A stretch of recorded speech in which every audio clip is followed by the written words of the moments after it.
Hi everyone, welcome back to Middle School Book Talk. For those who don't know, my name is Miss Sarah, and I'm going to be talking about two different new books we have in the kids section.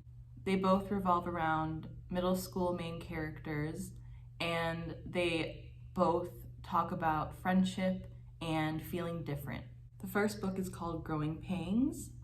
It's by Kathryn Ormsbee and illustrated by Molly Brooks. It's a graphic novel. The book starts out talking about Katie and her best friend Casey. That's Katie, that's Casey, and these are some other friends they meet. In social situations, Katie sometimes feels different because she has bright red hair and freckles and stands out, and she is also homeschooled, and some people think that's weird.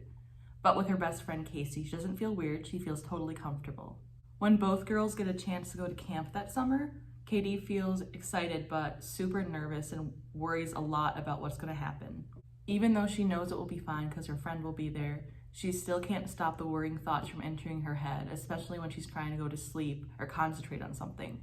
Throughout the book, Katie thinks of these thoughts as buzzing bees around her head, and the illustrator does a good job of portraying that.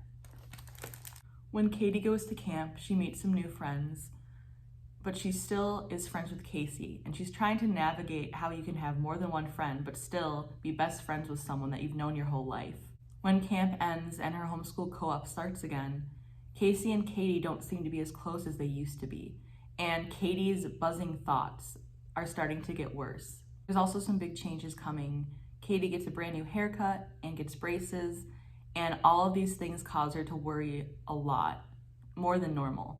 And she also realizes that when you get older, friendships do sometimes change, but it's not always a bad thing. Katie eventually tells her family about her buzzing thoughts, and they help her out. She realizes that she did not have to deal with these things alone. She could tell people she trusted about them, and she's glad she did because her family really helped her, and she also goes to see a doctor that also helps her. The author, Kathryn Ormsbee, says this book is actually loosely based on her own life.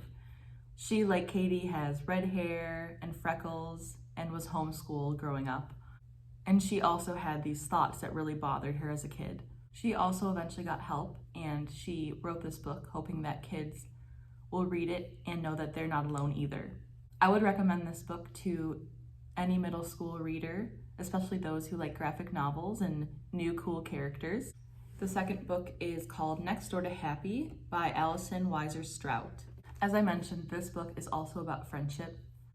12-year-old Violet is an only child who lives with her mom. Her dad has recently moved out for a job, and her mom has a lot of anxiety. So Violet feels like her mom is way different than other moms, and sometimes she feels embarrassed. Violet sometimes feels lonely and like her family isn't normal. So when the Walker family moves in next door, Violet is immediately enthralled with them. Throughout the book, Violet starts spending more and more time with the Walker family, and she really thinks that they're perfect. But as we know, no family and no person is perfect, and Violet slowly comes to terms with that. As much as she loves the Walker family, she loves her mom too, and everyone's human and makes mistakes. I would recommend this book to older middle school readers. As always, thank you for watching this month's video. I'll be making my cooking video next week like usual, and we also have some fun things coming up in September. I wanted to mention that on Thursday, September 1st at 4:30, I'm going to be doing a cat-themed bingo program. Kids of all ages and their families are welcome to attend. Just a reminder that most of the programs we would just like you to register online or call us. I hope everyone who has started school or is starting school soon has a great year ahead, and I hope to see you in the library soon. Bye!